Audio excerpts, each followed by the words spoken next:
Bonjour à tous et bienvenue pour cette vidéo setup. Donc aujourd'hui on va passer en revue tout ce que j'ai comme matériel pour jouer, pour streamer, pour manger, pour boire, pour dormir. Je dis des verbes aléatoires, oubliez. Donc c'est un setup dans lequel je fais principalement deux choses, à savoir jouer à Fortnite et je fais aussi pas mal de montage. Mon métier est dans l'audiovisuel, donc je fais principalement du montage vidéo. Donc sachez-le déjà, vous allez voir, il y a deux claviers et il y a deux souris. Et là vous êtes en train de dire mais il est fou ce mec.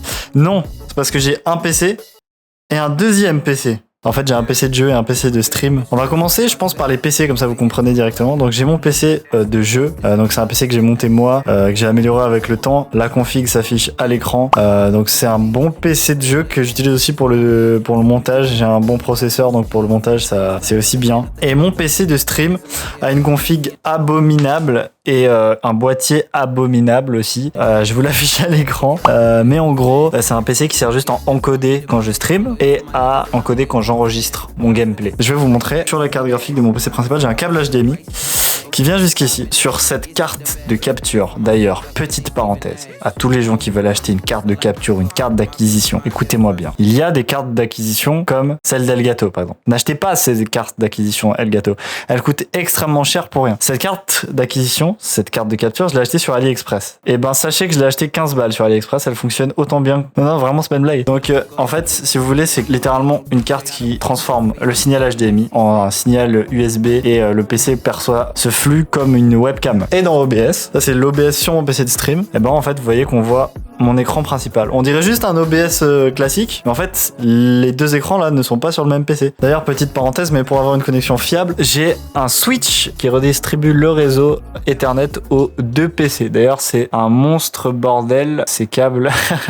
Alors je vous propose qu'on commence par le clavier et la souris. J'ai une Logitech Superlight, c'est littéralement la référence des souris avec la Viper V3 Pro de Razer. Donc en général c'est une des deux souris que je viens de citer qui est choisie par les joueurs professionnels pour jouer. Et mon clavier c'est aussi une référence. Alors évidemment les touches dessus je les ai changées parce que pourquoi pas. Mais c'est le Apex Pro TKL V3. Donc c'est un clavier magnétique, c'est-à-dire qu'on peut régler le point d'actuation des touches. C'est-à-dire que en gros je peux faire en sorte que cette touche, quand j'appuie un tout petit peu, elle s'active, ou alors si je veux je peux changer dans les paramètres pour que en fait il faut que j'aille jusqu'au fond de la touche pour qu'elle s'active, et ça permet de faire des actions plus vite dans les jeux. Pour mon PC de stream, j'ai une souris, je vous mettrai pas la ref parce que c'est une souris de merde, mais c'est une souris Cooler Master je crois. Vous voyez, il y a plein de petits trous en mode ils ont voulu l'alléger. Sachez qu'elle fait le même poids que la Superlight, mais j'utilise pas pour jouer, hein. J'utilise juste pour contrôler mon écran du PC de stream. Et ça c'est mon ancien clavier. Alors ouais, ne faites pas gaffe aux touches, s'il vous plaît, ne faites pas gaffe aux touches. J'avais pas les touches d'origine, j'ai retrouvé que ces touches là, et c'est des touches multicolores. Je sais pas quoi vous dire par rapport à ces touches. Mon tapis de souris, c'est le Razer Gigantus V2. C'est un bon tapis de souris sur lequel en fait j'ai l'habitude de jouer. Vous avez vu, il est vraiment XXL. Voilà, donc j'ai pris l'habitude de jouer avec. Je sais pas si j'ai envie de changer. Si je devrais vous conseiller un tapis de souris, je sais pas si je vous conseillerais celui-là. Je vous conseillerais peut-être les tapis de souris artisans qui sont vraiment d'une qualité excellente. J'ai pas eu l'occasion d'en tester encore, mais apparemment c'est des très bons tapis de souris. Par rapport au casque, alors si vous avez vu la vidéo de la Switzerland, vous vous rendrez compte que c'est pas le casque que j'avais à la Switzerland. À la Switzerland, j'avais un Razer Black Shark V2 Pro et c'est le casque que j'ai depuis 1 an et demi, 2 ans. Mais j'ai récemment changé pour ce casque HyperX que j'avais caché dans une armoire, c'est le HyperX Cloud 2. Et pourquoi j'ai passé sur un casque filaire? Pour deux raisons. La première, c'est que j'en avais marre de recharger le Black Shark à longueur de journée, alors que là il est juste branché et c'est tout, et ça fonctionne. Et deuxième raison, c'est que j'ai des IEM, mais en gros c'est des écouteurs intra-auriculaires. Voilà, donc en gros c'est ça, c'est des écouteurs intra-auriculaires, et je les utilise principalement quand je vais en LAN pour pouvoir entendre le son, parce qu'en LAN il y a tellement de bruit que si t'as pas ça t'entends pas ton jeu.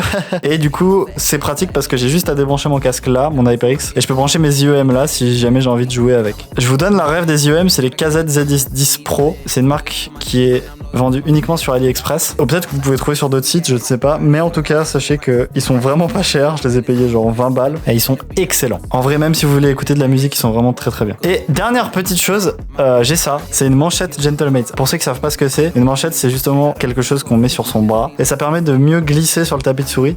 Ça réduit la friction sur le tapis de souris. Par rapport à mon micro, les amis, il coûte 30 balles. Il écrase un Shure SM7B. Alors, vous allez me dire, mais il est fou ce gars, qu'est-ce qu'il dit? Sachez que ce micro, c'est un micro de la marque Fifine, c'est le K688. J'ai vu des tests, des gens qui le comparent au Shure SM7B et sur la courbe de réponse audio, c'est littéralement la même chose. Donc voilà, c'est pas pour dire, mais ça coûte 30 balles et c'est la même chose qu'un Shure SM7B, si jamais. Alors je suis pas un audiophile. Si vous êtes audiophile, peut-être il y a une différence. Je vous avoue que à mes yeux, il n'y a pas de différence. Et du coup, j'ai une table de mixage pour récupérer le son en XLR et le transformer en USB. Et c'est d'ailleurs de la même marque, Fifine. Alors je me rappelle plus de la ref, mais elle s'affiche à l'écran. Et du coup, ça me paraît logique de ne pas le préciser, mais le son de cette table de mixage est envoyé à la fois sur mon PC de jeu pour parler, imaginons dans un jeu où il y a le voice chat, et à mon PC de stream sur lequel il y a aussi Discord d'ailleurs. Donc ça me permet de pouvoir utiliser mon micro sur les deux PC. J'ai aussi une Stream Deck. Alors ça, pour moi, c'est devenu un indispensable, mais je pense que c'est un truc dont les streamers ne parlent même plus tellement que c'est utile. D'ailleurs, même si vous n'êtes pas streamer, mais pour d'autres choses, ça peut être très pratique une Stream Deck. Alors moi, je suis un OG, la team. C'est une Stream Deck 15 touches, mais de première génération. C'est la toute première qui est sortie. Et je ne vois pas d'intérêt à changer puisqu'elle fonctionne très bien. Et le software, c'est le même que les nouvelles. Donc il n'y a aucune différence finalement. J'ai aussi, peut-être pour ceux qui connaissent, un Tobii Eye Tracker. Je vous mets la ref, je sais plus exactement lequel c'est. Mais sachez-le, c'est un truc qui me sert absolument pas dans Fortnite, mais dans des jeux comme Microsoft Flight Simulator par exemple. C'est en fait, pour ceux qui ne connaissent pas, un objet qui permet de traquer votre tête. Et donc quand vous bougez votre tête dans la vraie vie, ça peut bouger la caméra dans le jeu. Donc concrètement, dans Microsoft Flight Simulator ou même dans Euro Truck Simulator par exemple, si je tourne ma tête à gauche, et ben dans le jeu, la caméra va se tourner vers la gauche. Et ça ajoute de l'immersion, ça rajoute un peu ce côté beaucoup plus immersif sans devoir mettre un casque de VR. Pendant le tournage, j'ai oublié de parler de mes écrans, donc je le fais maintenant. Donc mon écran principal est un écran Asus, c'est une dalle IPS 270 Hz. Et mon écran secondaire, c'est un écran Asus aussi, c'est aussi une dalle IPS, mais c'est un écran 144 Hz. Les deux dalles sont calibrées d'usine et extrêmement color accurate, donc c'est parfait quand je dois faire du montage ou de l'étalonnage. Voilà. Concernant ma webcam, alors je sais pas si on peut appeler ça une webcam, mais c'est la caméra que j'utilise pour filmer maintenant, mais je la mets là d'habitude. Et c'est une Sony FX30. Alors pour ceux qui savent pas, c'est une caméra de cinéma, ni plus ni moins. Étant donné que j'ai que ça comme caméra,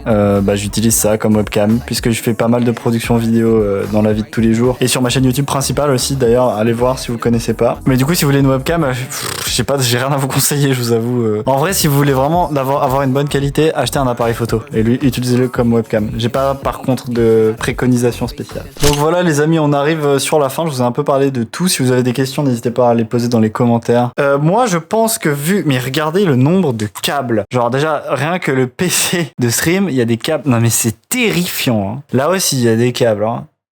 Et puis là aussi, putain, c'est terrifiant. Regardez, essayez de regarder derrière les écrans là. Ouais, c'est assez terrifiant. Hein. Voilà. En tout cas, je vous remercie d'avoir vu cette vidéo. On se retrouve très prochainement pour une nouvelle vidéo. C'était Nils. Walk up in this bitch like Sapase. She over here talking about Nabule. I'm so west, this should be my last name. Ay, I'm looking for a cutie, someone who won't betray.